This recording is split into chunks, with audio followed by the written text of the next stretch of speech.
ওরে আমগো জাহানের খলিফা বড় কড়া মানুষ যদি জানতে পারে আমরা দুধের ভিতরে পানি বাজাইয়া মিশাইয়া বাজারে বিক্রি করি, ওরে আমাদেরকে কাঠ গড়াই দাঁড় করাইবে। ও মা, আমি দুধের ভিতরে পানি মিশাইতে পারবো না। ও পর্দার আড়ালের আম্মা জানেরা শুনিও, মনোযোগ দিয়া শুনবা। কেমন মা আর কেমন বেটি, সন্তান ডাক দিয়া কয় আম্মা জান, খলিফা যদি জানে তাহলে আমাদের অবস্থা বড় খারাপ। মা ডাক দিয়া কয় রে সন্তান, রাত্রিবেলা কে দেখবে কে জানবে, তুই পানি দুধের ভিতরে পানি মিশা, কেউ দেখবে না, কেউ জানবে না, কেউ বুঝবে না। এবার মেয়েটা ডাক দিয়া কয় মা, বুঝলাম খলিফাতুল মুসলিমিনের চোখ ফাঁকি দিতে পারলাম। ও আম্মা জান বলে আমগো একজন মালিক আছে আমার আল্লাহ, এই আল্লাহর কুদরতি চোখকে ফাঁকি দিতে পারবো। খলিফাতুল মুসলিমিন দূরে দাঁড়াইয়া দাঁড়াইয়া শুনে আর দুই চোখের পানি সারিয়া দিয়া কান্না করে, হায় রে এতটুকু মেয়েটা আমার মাওলার কেমন ভয় করে। এই মেয়েটা কেমন যে আমার ভয় না আমার মাওলার ভয় কলবের ভিতরে ঢুকা। খলিফাতুল মুসলিমিন আর দেরি করে নাই, রাজ দরবারে যাইয়া খলিফাতুল মুসলিমিন কয় এই মেয়েটাই হবে আমার সন্তান আব্দুল্লাহর স্ত্রী। আর দেরি করে নাই, কারণ যারা ভালো লোক চেনে এরা ভালো লোক চিনলে দূরে রাখে না, কাছে নিয়ে আসে। খলিফাতুল মুসলিমিন আর দেরি করায় নাই, ওই মেয়েটার সাথে তার সন্তান আব্দুল্লাহকে বিবাহ দিয়া দিল। আর ওই মেয়েটার গর্ভের ভিতরে আমার আল্লাহ দান করেছে ওমর ইবনে আব্দুল আজিজ রহমাতুল্লাহি আলাইহি। জোরে কান আল্লাহু আকবার। ও আল্লাহর বান্দারা, এই যে তাকওয়ার মেডিসিনটা অর্জন হয়, এই তাকওয়ার কারণে মানুষ গুনাহ করে না। ও যুবক, তুমি রাতের বেলায় মোবাইল গুনাহ করো, তুমি আজকে অন্যায় করো, অন্যায় ভাবে তুমি বন্ধুদের সাথে চলো, একটাই মাত্র অভাব, তোমার ভিতরে আমার মাওলার ভয় নাই। কই, আমি তো পারতাম তোমার মতো অন্যায় করতে, দাড়ি ছাড়া চলতে, আমি বেপরোয়া চলতে পারতাম, কিন্তু করি না। তোমার লাইনে হাজার যুবক আছেন যারা গুনাহ করার রাস্তা খোলা, কিন্তু বাবা এক সেকেন্ড গুনাহ করে না, কারণ মাওলার ভয়, মাওলার ভয়। আমার আল্লাহ কয় ও আমার জমিনের বান্দা বান্দি, এই দুনিয়ার ভিতরে একমাত্র উলামায়ে কেরাম আমি আল্লাহকে বড় ভয় করে। এখন বলেন তো, যারা আল্লাহকে ভয় করে তাকওয়াবান, এই তাকওয়াবান যদি কোনো একটা বড় ধরনের একটা চেয়ারে, এমপির চেয়ারে, মন্ত্রীর চেয়ারে যদি বসে যায়, ওই দেশে কি কখনো অন্যায় জুলুম নির্বিচার হবে? কথা বলেন না, হবে?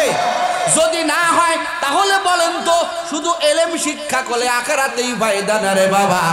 দুনিয়া তো আমার আল্লাহ হাজার হাজার ফায়দার ব্যবস্থা করে দিবেন। কথা কন ঠিক কিনা? এই যে রাতের পরে দিন, দিনের পরে রাত আমরা পাইতেছি, কাদের কারণে?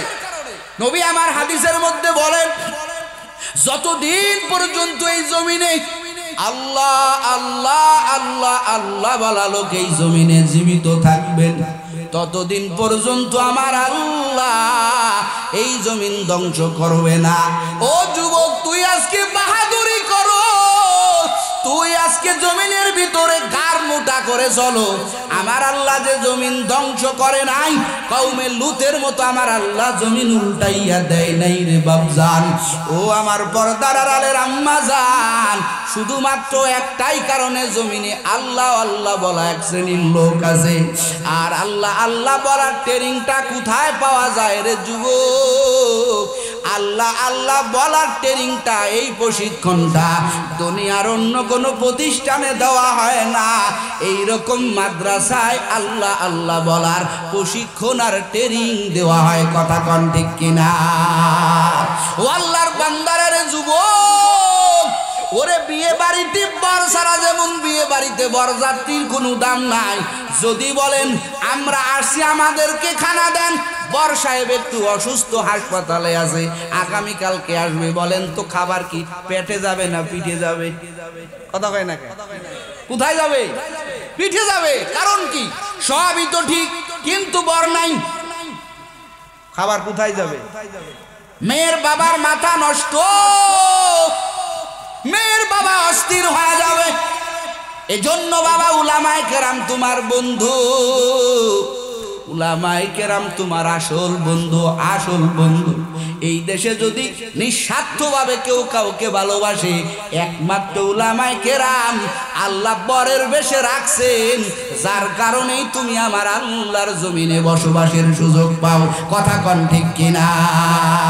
ও আল্লাহর বান্দারের যুবক, মুহাদ্দিসিনে কেরাম বলেন, মুফাসসিরে কেরাম বলেন, শুধু দুনিয়ার ফায়দা না, দুনিয়াতে বহু ফায়দা আমার আল্লাহ আপনাকে আমাকে দান করবেন। কিন্তু আমার আপনার যখন মরণের বেলা হয়ে যাবে, এই মাদ্রাসার শিক্ষার কারণে কেমন উপকার হবে? কারণ এই মরণ সফর আমাদের প্রত্যেকেরই করতে হবে। কথা কন ঠিক কিনা? মরবেন না এমন কেউ এখানে আছেন? কথা কন না, কে আছেন যে হুজুর আমার মরণ নাই? আছেন না কেউ? সবার মরতে হবে। ওই পরিস্থিতিটা তোমারও তৈরি হবে, আমারও তৈরি হবে রে যুবক ও পঞ্চগড়ের মুসলমান। দিলটা নরম করে কথা বলতেছি, কোনো গর্জন দেব না। ওই মরণ তোমারও বরণ করতে হবে, আমারও বরণ করতে হবে। কিন্তু মুফাসসির কেরাম বলেন ওই সময়টা বড় ভয়ঙ্কর। সাকরাতে মাউত যখন বান্দা বান্দির শুরু হবে, এতটা কঠিন, এতটা কঠিন, এতটা কঠিন হয়ে যাবে। আমার নবীর ইন্তেকালের সময় যখন হয়, নবী আমার দুই চোখ বেয়ে পানি বাহির করে ফেলে।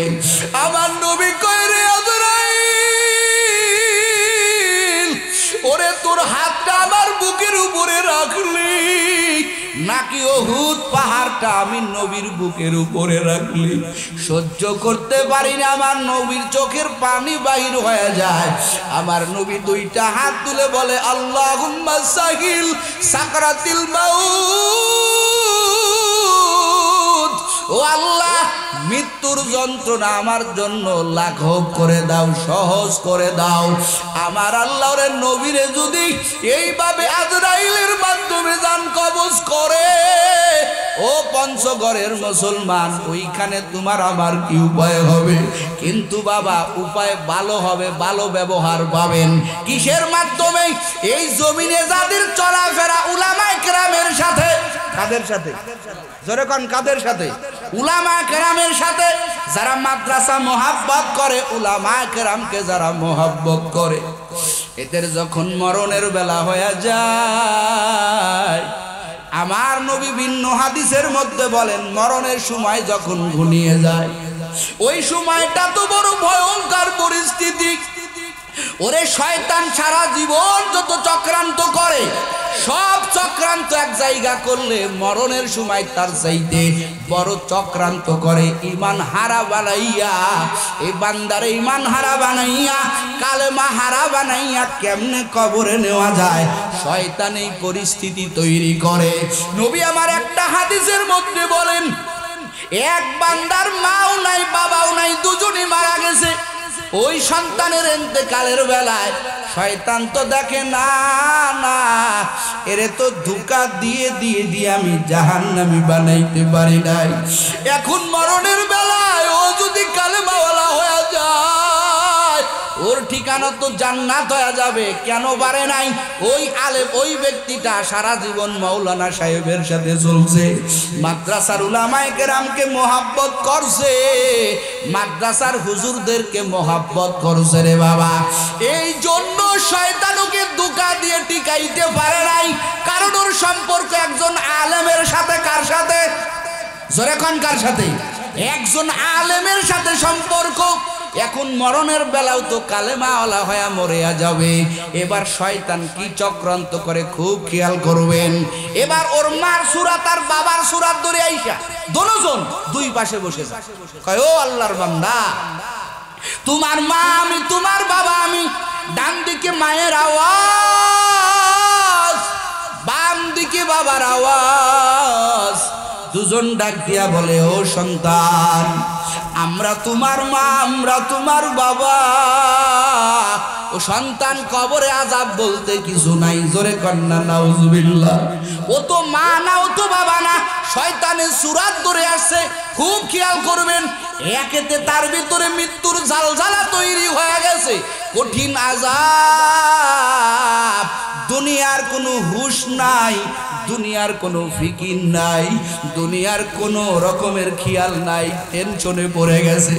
আজরাইলের কঠিন হুঙ্কার, এত জোরে চাপ দিবে রে যুবক, দুনিয়ার কাউকে চিনবে না। আর একদিকে মা বাবার সূরাত ধরে আইসা তারা কয়, ওরে কবরে আযাব বলতে কিছু নাই। খুব মনোযোগ দিবেন, মা বাবা তো মিথ্যা বলতে পারে না, কথা কোন ঠিক কিনা? ও তো জানে না এই দুইজন ব্যক্তি ওর মা না, ওর বাবা না, শয়তানের সূরাত ধরে আসছে। আল্লাহর বান্দা সত্যি ওই মা বাবাকে মা বাবা মনে করিয়া কালেমা কেবল অস্বীকার করবে, জান্নাত অস্বীকার করবে। আমার আল্লাহ কয়, ফেরেশতা তাকাইয়া দেখ, আমার বান্দা সারা জীবন আমি আল্লাহকে ডাকলো, সারা জীবন আলেম উলামার সাথে চললো, আর এই মৃত্যুর বেলায় আমার বান্দা কালেমা হারা হয়া যদি কবরে যায়, আমি আমার বান্দার জন্য কেমন রহমান হলাম, কেমন রহিম হলাম। ওরে আমার বান্দা তো কালেমা চাললো বাপ, তাড়াতাড়ি দৌড়াইয়া যা, আমার বান্দার কাছে যা। আমার আল্লাহ কয়, ইন্নাল্লাযীনা ক্বালু রাব্বুনাল্লাহ সুম্মা ইসতাকামু তাতানাজ্জালু আলাইহিমুল মালাইকাতু আল্লা তাখাফু ওয়ালা তাহজানু ওয়া আবশিরু বিল জান্নাহ। আমার আল্লাহ কয়, দৌড়াইয়া যার ফেরেশতার দল, আমার বান্দা তো কালেমা হারা হয় ওরে কবরে রওনা দিল। আমার বান্দাকে আমি কিভাবে রহমান হলাম, আমার বান্দার জন্য কেমন রহিম হলাম। ওরে তাড়াতাড়ি দৌড়াই আমার বান্দার কাছে যা, আমার বান্দার কাছে দৌড়া। ওই মা বাবার সূরাত ধরে যে শয়তান আসছে, তাড়াতাড়ি ওখান থেকে শয়তান রে ভাগাইয়া দে। জোরে কান আল্লাহু আকবার। আমার মালিক কয়, বান্দা সারা জীবন আলেম উলামাকে মোহাব্বত করলো, আলেম উলামার সাথে চললো, মরণের বেলায় ও কালেমা হারা হয়ে কেমনে কবরে যাবে। আমার আল্লাহ আসমান থেকে ফেরেশতা পাঠায়া দেয়। ওরে ফেরেশতা জমিনে আসতে দেরি, ওই বান্দার কাছে আসতে দেরি। আর ওই যে শয়তান মা বাবার সূরাত ধরে আসছেন, ওই বান্দা তাদের কথা মানবে ভাব। মুহূর্তের মধ্যে ফেরেশতা আসার সাথে সাথে ওই দুইজন মা বাবার সূরাত ধরা শয়তান ওই জায়গা থেকে আমার আল্লাহ তাদেরকে দূর করে দিবে। ও যুবকেরা, ওই সময় তোমার দুনিয়ার কেউ উপকার করতে পারবে না, দুনিয়ার কেউ তোমাকে সহযোগিতা করবে না। কেউ বলে একটু পানি দে, কেউ বলে মাথায় তেল দে, এগুলো তোমার উপকার হবে না।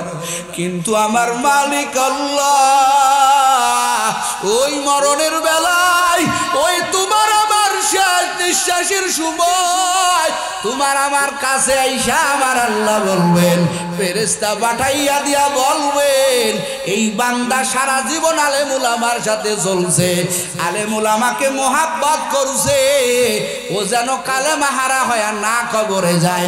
ওকে কালেমাওয়ালা বানাইয়া, ইমানদার বানাইয়া আমি আল্লাহর কবরে তোরা ঢুকানোর ব্যবস্থা কর। মাদ্রাসায় পড়লে মৃত্যুবরণের সময় ফায়দা আছে না নাই? কথা কন না কে? আছে না নাই? যদি মাদ্রাসা না থাকে আলেম কোথায় পাবেন? বুজুর্গ আল্লাহর বান্দাকে কোথায় পাবেন? ও তেতুলিয়ার মুসলমান খুব মনোযোগী হবেন, কোথাও পাবেন না। এজন্য মাদ্রাসার শিক্ষার দ্বারা শুধু দুনিয়ায় ফায়দা না, মরণের বেলাও ফায়দা। আবার মরণের পরে এক জগৎ আছে কবর, আছে না নাই? কতক্ষণ আছে না নাই? যেতে হবে ওই কবরে, যেতে হবে ওই কবরে, সঙ্গে কিছু যাবে না। 3.5 হাত জায়গা পাবি, পাবি না রে বিছানা। 3.5 হাত জায়গা পাবি, পাবি না রে বিছানা। ওই কবরে আমাদের যাওয়া লাগবে কি লাগবে না? জোরে বলেন, লাগবে কি লাগবে না? কবরের জগৎ বড় ভয়ঙ্কর। ও যুবকেরা, ও তেতুলিয়ার মুসলমান, আলেম উলামাকে মোহাব্বত করো না, ভালোবাসো না রে বাবা। দেখো একজন আলেমের বাবা হইলে কত ফায়দা। আমার নবী, আমার পয়গম্বর, আল্লাহর এক পয়গম্বর, তাফসীরে কাবীরের মধ্যে ইমাম ফখরুদ্দিন রাজি রহমাতুল্লাহ আলাইহি বিশাল বড় একজন আলেম রে বাবা। তার তাফসীরে কাবীর একটা কিতাব আছে। এই কিতাবের মধ্যে আল্লাহর বান্দা একটা ঘটনা আনছেন। পয়গম্বর মুসার জামানা, পয়গম্বর মুসা আলাইহিস সালাম একটা জায়গায় যাচ্ছেন, দেখে এক মুসলমান কবরের ভিতরে, এক মুসলমানের কবরের ভিতরে আমার আল্লাহ কঠিন আযাব দেয়। আল্লাহর পয়গম্বর আযাবটা দেখতে পাইলেন, কারণ কবরের আযাব দুনিয়ার সবাই দেখতে পায় না। কবরের আযাব আমার আল্লাহ নবীদেরকে দেখায় দেন। কিসের কারণে দেখান? আমাদেরকে কেন দেখান না? নবী আমার ভিন্ন হাদিসের মধ্যে বলেন, কবরের আযাব যদি দুনিয়ার সাধারণ মানুষেরা যদি কবরের আযাব সচক্ষে দেখতো, তাহলে তারা নিজের মাকে, নিজের বাবাকে, নিজের সন্তানকে কবরে রাখার সাহস পাইতো না। সূরা কালাম আল্লাহু আকবার। কারণ মাকে এত মোহাব্বত করে, ওই বান্দা সচক্ষে দেখে কবরের আযাব কত ভয়ঙ্কর। এই ভয়ঙ্কর আযাবের মধ্যে আমি আমার বাবাকে রাখতে পারবো না, আমি আমার মাকে রাখতে পারবো না। আমার নবী এই জন্য বলেন, কবরের আযাব আমার আল্লাহ সাধারণ মানুষকে দেখায় না, আমার আল্লাহ সাধারণ লোককে দেখতে দেয় না, মাঝে মধ্যে নবীদেরকে দেখাইয়া দেন। কারণ নবীদের ধৈর্য শক্তি বড় বেশি, তারা যাতে দেখিয়া উম্মতের মাঝে বয়ান করতে পারেন। এই জন্য আমার আল্লাহ মাঝে মাঝে কবরের আযাব আমার আল্লাহ নবীদেরকে দেখাইয়া দেন। পয়গম্বর মুসা আলাইহিস সালাম দেখি কবরের মধ্যে বিশাল আযাব, আযাবটা দেখিয়া চলে গেল। আবার কিছুক্ষণ পরে ওই কবরের পাশ দিয়া যাইতেছিল। খুব মনোযোগ দিয়া কথাগুলো শুনবেন। এবার মুসা আলাইহিস সালাম তাকাইয়া দেখে, যেই কবরে একটু আগে দেখলাম কঠিন কঠিন আযাব, এই কবরের মধ্যে মুহূর্তের মধ্যে কবরটা আমার আল্লাহ জান্নাতের বাগান বানাইয়া দিছে। জোরে কন্যা সুবহানাল্লাহ। এখন মুসা আলাইহিস সালাম চিন্তায় পড়ে গেল, দাঁড়াইয়া গেল, যেই কবরে আমি একটু আগে দেখলাম কঠিন আযাব, এই কবরের মধ্যে আবার এত অল্প সময়ের ভিতরে আমার আল্লাহ কঠিন কঠিন আযাবটাকে অল্প সময়ের মধ্যেই কবরের আযাব কেমনে আমার আল্লাহ মাফ করলো? এই কবর আর কি এমন আমল, যেই আমলের কারণে আমার আল্লাহ মুহূর্তের মধ্যে একটা জাহান্নামের গর্তওয়ালা কবর জান্নাতের বাগান বানায় দিল। আমি নবীতে এইটা না শুনে যাব না। পয়গম্বর মুসা বলেন, মালিক, এই কবরের ওয়ালার সাথে তুমি আমার কথা বলার শক্তি দান করো। এবার আমার আল্লাহ পারমিশন দিয়া দিলেন। পয়গম্বর মুসা ডাক দিয়া কয়, ও কবরওয়ালা ভাই, একটু আগেই না তোমার কবরের মধ্যে দেখলাম আমার আল্লাহ কঠিন আযাব দিতেছে। এই কঠিন আযাবের কবর কেমনে মুহূর্তের মধ্যে আমার আল্লাহ জান্নাতের বাগান বানায় দিল? তুমি কি এমন আমল করলা যে আমার আল্লাহ তোমার কবরটা জান্নাতের বাগান বানায় দিল? এবার কবরওয়ালা ডাক দেয়া কয়, রে নবী, আমার কোনো ক্রেডিট না, আমার কোনো বাহাদুরি না। আমি যখন দুনিয়া থেকে চিরবিদায় নিয়েছিলাম, আমার স্ত্রীর গর্ভে একটা সন্তান রেখে আসছিলাম। আমার স্ত্রী পেটের সন্তানটা 10 মাস 10 দিন গর্ভে নেওয়ার পরে সন্তান যখন জমিনে আসলো, আমার স্ত্রী আমার সন্তানের কষ্ট করে পালন করে, লালন করে, সন্তানটাকে তিলে তিলে বড় বানায়। আজকে আমার স্ত্রী, আমার ওই সন্তান, আমার স্ত্রী কয়, রে সন্তান, তোর বাবা তো নাই, তোর বাবা তো কবরে চলে গেল, চল, দুনিয়ার কোনো ভোগ বিলাসী আমার দরকার নাই, আমি তোকে মাদ্রাসায় পড়াইব। হুজুর ও পয়গম্বর, আমার স্ত্রী আজকে আমার সন্তানটাকে কেবল মাত্র আমার সন্তানটা নিয়ে মাদ্রাসায় ভর্তি করে দিছে। আমার সন্তান মাদ্রাসায় গেছে। মাদ্রাসায় যাওয়ার পরে মাদ্রাসার উস্তাদেরা প্রথম সবক যেটা পড়াইছেন, আমার সাথে পড়েন বিসমিল্লাহির রহমানির রহিম। আবার পড়েন বিসমিল্লাহির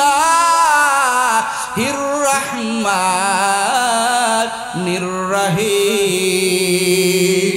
পয়গম্বর মুসা বলে, রে ভাই, বুঝলাম তোমার বিবি তোমার সন্তানকে ওরে মাদ্রাসায় ভর্তি করে দিছে, তোমার সন্তান মাদ্রাসায় পড়ছে, এটা তো তোমার সন্তানের ক্রেডিট। তোমার কবরের আযাব আমার আল্লাহ কেন মাফ করলো এটা আগে বলো।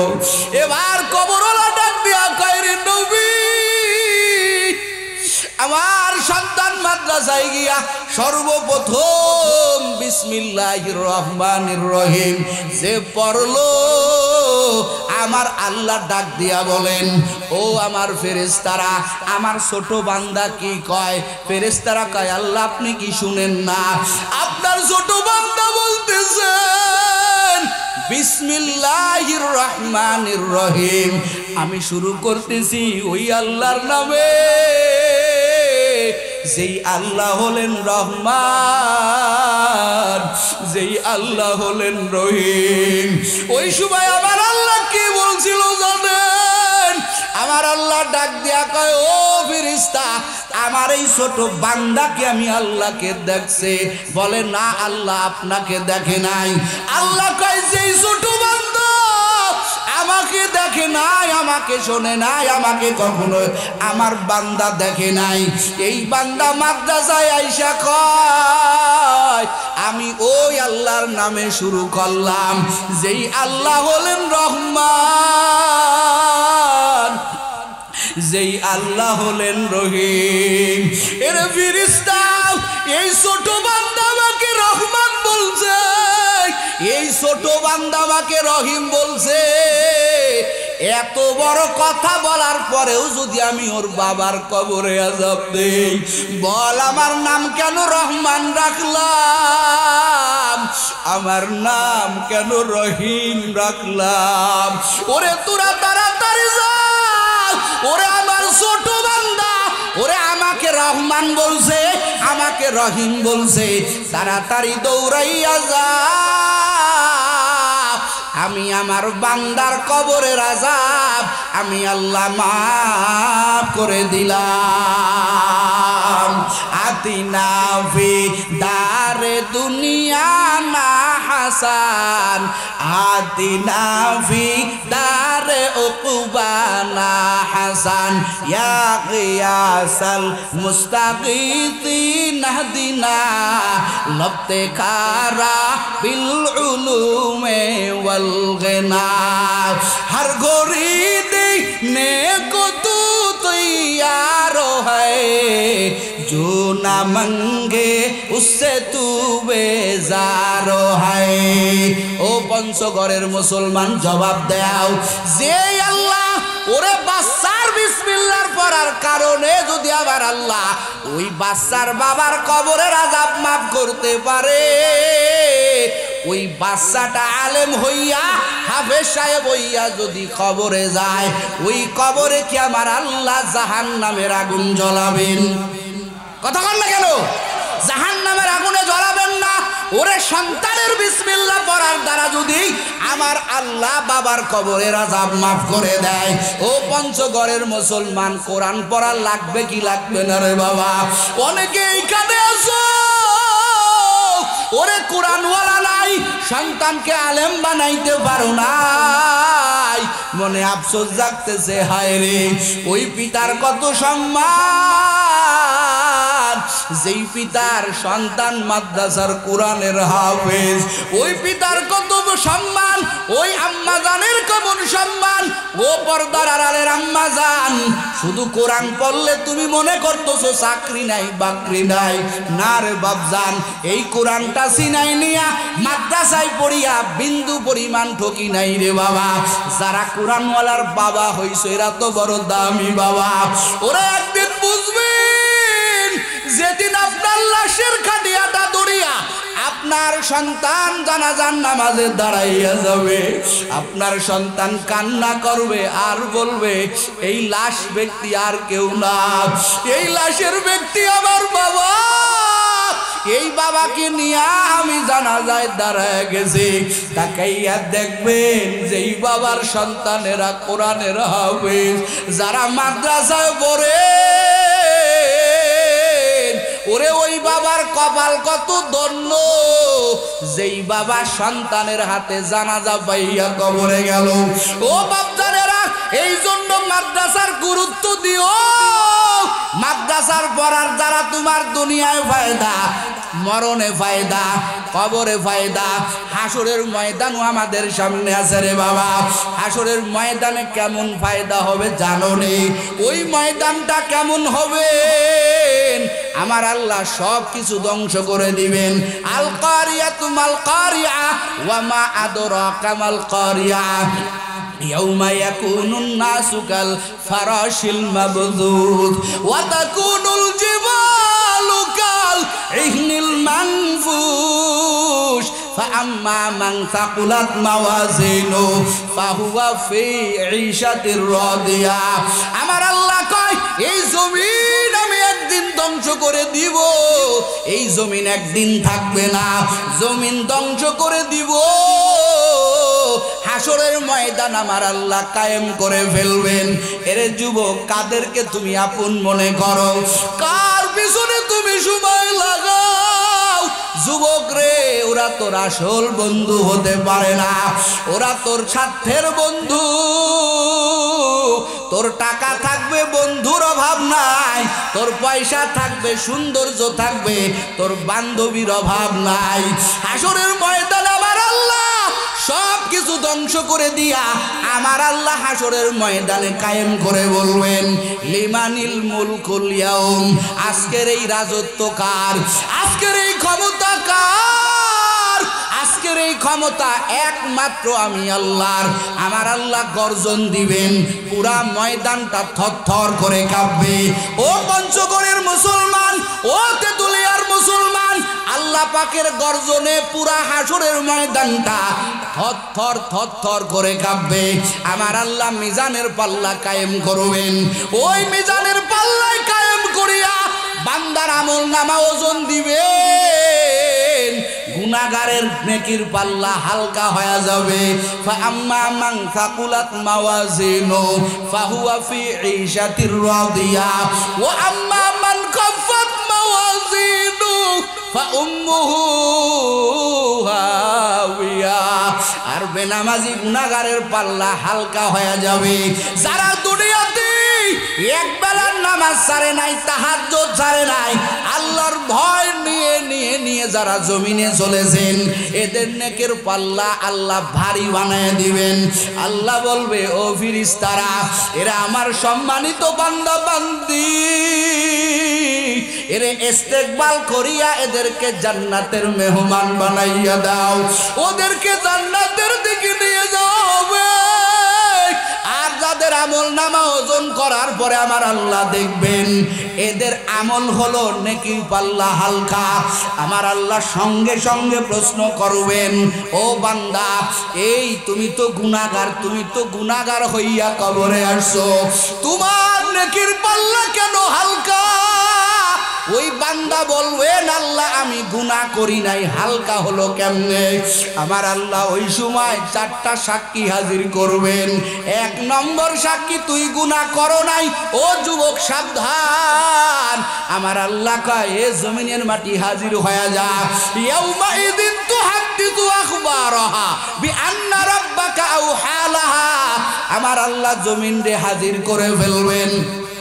জমিন রে ডাক দিয়ে আমার আল্লাহ বলবেন আমার বান্দা তো কয় ও তো গুনাহ করে নাই। জমিন ওই দিনকে বলবে মালিক তোমার বান্দা আমার উপরে দাঁড়াইয়া গুনাহ করছে। ও পঞ্চগড়ের মুসলমান জবাব দেন, আপনিও গুনাহগার আমিও গুনাহগার। যেখানে গুনাহ করছি ওইখানে আমার মাওলার জমিন ছিল কি ছিল না? কথা কন না কে? ছিল না? ওই জমিন আমার আল্লাহ হাজির করবেন। জমিনকে আমার আল্লাহ ডাক দিয়া বলবেন ও জমিন আমার বান্দা তো কয় ও তো গুনাহ করে নাই, তুই বল আমার বান্দা গুনাহ করছে কিনা? আরে এই হাদিস এই কোরআনের আয়াতগুলো যখন পড়ি সহ্য করতে পারি না, আর চিন্তা করি মানুষ এই জমিনের পিছনে কেমনে দৌড়ায়। 1 বিঘা জমি বানাইয়া কয় আমি 4 বিঘা জমিনের মালিক, অমুক জায়গা আমার, অমুক দনের মালিক আমি, অমুক কাঠা সম্পত্তির মালিক আমি। আমি চিন্তা করি হায় রে এই জমিনে একদিন আমাদের বিরুদ্ধে আল্লাহর দরবারে সাক্ষী দিবে। এরা কি আমার আপন? কথা কন না কে? খুব মনোযোগ দিয়া শুনবেন, অল্প সময়ের ভিতরে ছেড়ে দিব। 1 নম্বর আমার আল্লাহ সাক্ষী বানাইয়া দিবে জমিন।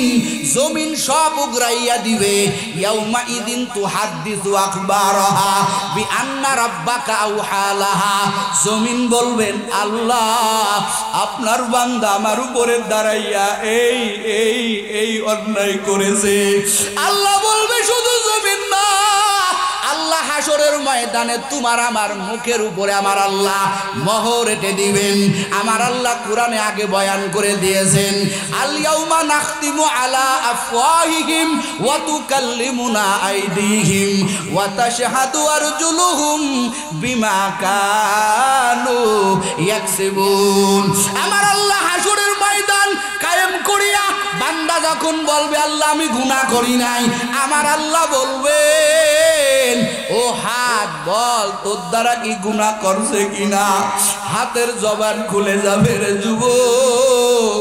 তুই চোখ দিয়া রাতের গভীর অন্ধকারে ওরে যুবক কম্বল মুড়ি দিয়া ওই যে চোখ দিয়া মোবাইলে নেকের ছবি দেখে দেখে পার করলে মনে করছো তোর গুনার খবর কেউ জানে না। আমার আল্লাহ তো বড় শাহিদ। ও পঞ্চগড়ের মুসলমান, ও তেতুলিয়ার মুসলমান, আমার আল্লাহ হাসরের ময়দানে সমস্ত অঙ্গগুলোকে আমার আল্লাহ প্রশ্ন করবেন এরে অঙ্গ বান্দা তো কয় তো গুনাহ করে নাই, কিন্তু তোদের দ্বারা করাইছে তোরা সত্যায়ন কর। চোখ আল্লাহরে বলবে আল্লাহ তোমার বান্দা আমি চোখের দ্বারা এই এই এই এই অন্যায় করেছে। হাত বলবে আল্লাহ তোমার বান্দা আমি হাতের দ্বারা এই এই এই অন্যায় করেছে। পা বলবে রে মালিক তোমার বান্দা আমি পায়ের দ্বারা ভালো জায়গা আগায় নাই, ওই যাত্রার প্যান্ডেলে দৌড়াইছে, ওরে খাজার দোকানে দৌড়াইছে তোমার বান্দা, আমার দ্বারা খারাপ কাজে আগাইছে। আল্লাহ বলবেন শুধু এই সাক্ষী হবে না, আমার আল্লাহ কিরামান কাতিবিন রে ডাকবেন। ও কিরামান কাতিবিন বল আমার বান্দা কয় ও নাকি গুনাহ করে নাই। আল্লাহ কোরআনে অগ্রিম মেসেজ দিয়েছেন, যুবক খুব মনোযোগ দিয়া কথাগুলো নিতে হবে। আল্লাহ কয় কিরামান কাতিবিনা ইয়ালামুনা মা তাফআলুন। আল্লাহ কিরামান কাতিবিন রে বলবেন ও ফেরেশতা বল আমার বান্দা গুনাহ করছে কি করে নাই। দুজন ফেরেশতা বলবে আল্লাহ গুনাহ করছে। আমার আল্লাহ কয় 3 নম্বর সাক্ষী, 4 নম্বর সাক্ষী আমার আল্লাহ বলবেন ও ফেরেশতার দল এ বান্দা কেমনে কয় ও বলে গুনাহ করে নাই, ওরা বলনা বা খুলিয়া দাও। আল্লাহ বলবেন ওয়া ইদা ইদা সহুফু নুশিরাত আমার এই বান্দার আমলনামা খুলিয়া দাও ওর আমলনামা খুলো আল্লাহ বলবেন ইকরা কিতাবাকা কাফা বিনাফসিকাল ইয়াউমা আলাইকা হাসিবা আল্লাহ ডাকিয়া বলবেন বান্দা পড়ো ওরে দুনিয়াতে কোন কোন অন্যায় তুমি করছো তুমি তো বড় গুনাহগার আল্লাহ আমলনামা হাতে দিয়া দিবেন রে বাবা ওই সময় বান্দা আমলনামা নিয়া বলবেন মালি হাযাল কিতাব মালি হাযাল কিতাব লা ইগাদিরু সগীরাতান ওয়ালা কাবীরাতান ইল্লা আহসাহা ও আল্লাহ কি এমন আমলনামা তুমি আমার হাতে দিলা এ তো এমন আমলনামা যেই আমলনামার ভিতর থেকে একটা ছোট গুনাহ ছোটে নাই বড় গুনাহ ছোটে নাই বান্দা কপাল থাপড়াবে আর বলবে আমি বড় জালেম আমার আল্লাহ বলবেন ও ফেরেশতা এই বান্দার এবার ধর আমার আল্লাহ কোরআনে বয়ান করে বলেছেন খুযুহু ফাগুল্লু সুম্মাল জাহিমা সাল্লু আমার আল্লাহ বলবেন জাহান্নাম থেকে 70 গজ শিকল নিয়ে আয় ওই জাহান্নামের কঠিন তাপ ওই তাপওয়ালা শিকল নিয়ে আইসা আমার এই বান্দার শিকল লাগাইয়া ওরে টানতে টানতে জাহান্নামের দিকে নিয়ে যা ওয়াসিকাল্লাযীনা কাফারু ইলা জাহান্নামা যুমারা যুবক রে একটু দেখ মনটা নরম করতে পারো কিনা তোমার আমার জাহান্নামের বেড়ি লাগায়া ওরে টানতে টানতে টানতে টানতে ওই জাহান্নামের কিনারায় নিয়ে যাবে রে যুবক মাও বাধা দিবে না বাবাও বাধা দিবে না ওই জায়গা তুমি অসহায় আমিও বড় অসহায় ও আল্লাহ